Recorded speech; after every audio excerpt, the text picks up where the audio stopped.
Hello, Chargers! Here we are once again for round number 4 of Tata Steel Chess 2022. The best game of round number 4 was this game by Pragg against Nils Grandelius of Sweden. Alright, the young Pragg Nils, his first win of Tata Steel. Here we go, let's go through the game. So we have d4. Okay, Pragg was white, he played d4. Nils went for knight f6, c4, g6. Now there are two choices here. Either we go to the King's Indian or the Grenfell. Knight c3, and Nils played d5, so we go into the Grenfell defense. Yep. Takes on d5, knight takes d5, e4. Okay, white gains space with two central points. Knight takes e3, pawn takes on c3, bishop g7, queen a4 check, knight on d7. Okay, the main point of queen a4 check, if let's say bishop goes to d7 and still queen a3. Okay, knight to d7, knight on f3, castles, and queen a3. This is a Pragnananda's choice. Okay, with queen a3, the main thing is to shift into the king side later in the game. Yeah. Okay, so after c5, bishop e2, b6, h4. Opponent goes for e5, d5. Now we have this fixed pass pawn on d5. Knight into f6, bishop g5. By the way, an interesting fact here is this h4 move by Pragnananda. Whenever there's g6, never hesitate. Go for h4. The flank attack, okay? Attacking on the side of the board.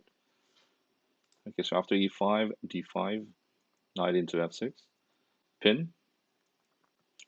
Moving out of the pin with e8, takes on f6, removing the defender of the h7 pawn, and also h5. H5. Okay, that's the main point of playing h4. Attack on the flank. Bishop into g4, knight e2.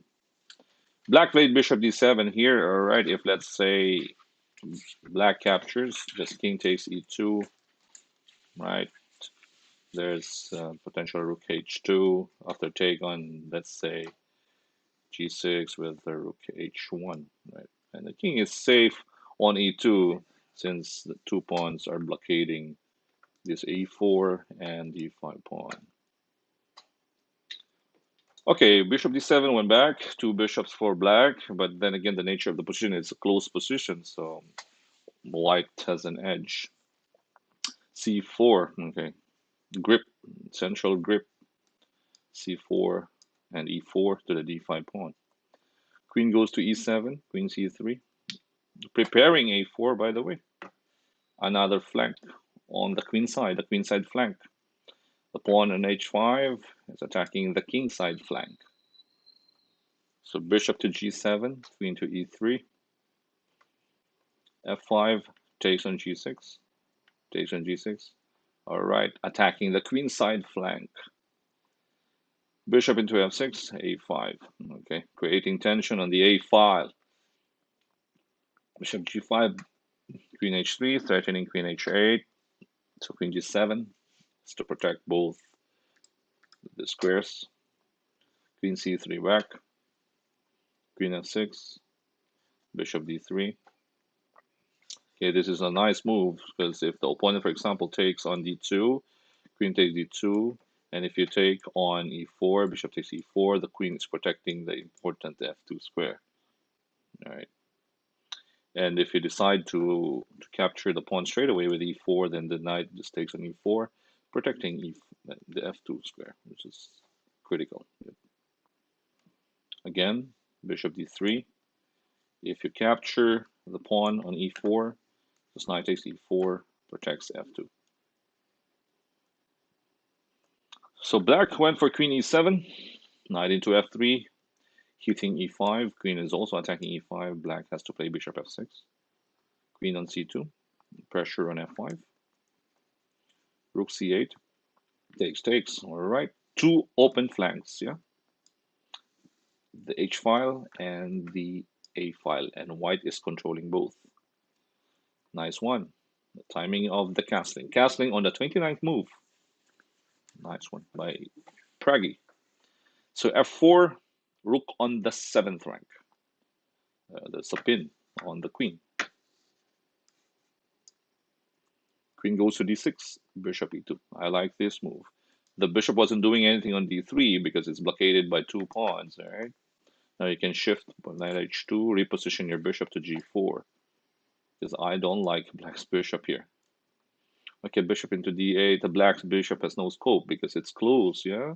It's close on b6, closing f4, so there's actually no line for the dark square bishop. Okay, so knight h2, bishop into c7, rook f a1, double up on the a file.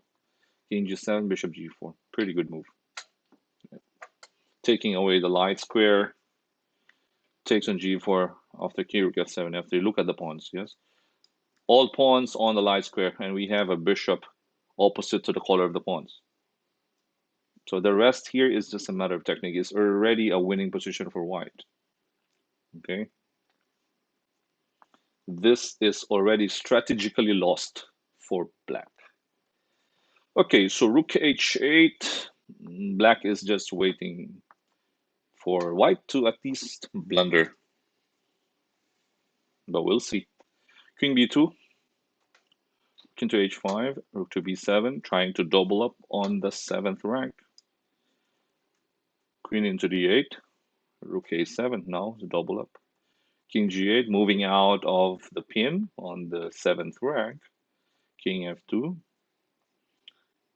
Rook to h1, and Pragnananda here went back to a1. Okay, if you want to be consistent with your plan, would have been better to play king e2, I guess. He was worried of queen h4, but with queen h4, okay, maybe the timing here would be rook a1. All right. Although it's just the same anyways. Okay, so rook a1, rook h4, and the nice exchange sacrifice by Pragnananda, rook takes e7, yeah, because it actually, black is trying to go for the exchange sacrifice and go for the practical play, queen h4, and that gives white a little bit of problems. Yeah. So white does it first. Rook takes c7, because if, let's say, you capture with the queen on c7, the knight takes e5. Rook a8 is a dangerous threat. Yep. And there's an open line also here. So rook takes e7, queen takes e5. Yep. Now, if you go for rook takes g4, I can go queen to e6 and hit that rook with a queen. Okay, so queen takes e5, rook to f7, queen e6 pin. Rook takes g4, queen takes g4. Again, black couldn't do anything because the knight is going to jump on e5. Yes, the queen is also attacking g6. So he has to capture the knight. So queen takes g4, king goes to g7, queen e6 back. White has a complete control. He controls the file, right? Controls the a file. You have an active queen. You have two connected pass pawns. Okay, what more can you ask? The rest is just, again, a matter of technique. Okay, king e2, king g5, king f1, queen h4. White will try to go for perpetual, but black was trying to go for perpetual, but white is very careful. Okay, queen f6. Finally, he was like, okay, just change the queen. But this is a hopeless position already for black. King takes f6, king f2. In the end game, okay, activating the king, king e5. It would also have been passable here to go for rook a8. Maybe it's easier from here. Yeah. Because, for example, if you play the same move, king e5 and then rook e8, same plan with king d4 and that's e5. Yeah. And it could have been an easy win, yeah, with these two pass pawns, unstoppable. Okay, but anyway, white is controlling, so nothing to hurry. King f2, king e2, king d4, rook d1 check. All right. Black went for king e5. King takes e4 is not possible here because d6 is coming. If you block it with a rook, the other pawn pushes e5. Rolling pawns, two connected path pawns. Went back to e5, king to d3. Rook on the open file, yes, but White was like, okay, I'm ready. King c3 because the rook is actually protecting this d7 square, or else the pawn will just go all the way. So he doesn't really have that control of the a file. So after g5, just king b3. Although here, Pragg could have just pushed the pawn, yes. If let's say king to e6, for example, same as in the game, yes. d7 takes on d7, rook takes d7, king takes d7, and king b3. All right, but it's just the same anyways. King b3 first. Nils went for g4, d6. Yep. Takes on f3, takes on f3, king e6, d7. Yes. Rook takes d7, king takes d7, and now king a4. One more move, king c6, e5.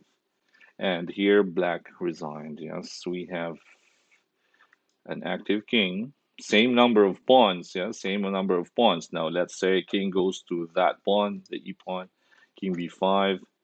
You go king e6, king takes b6. Yeah.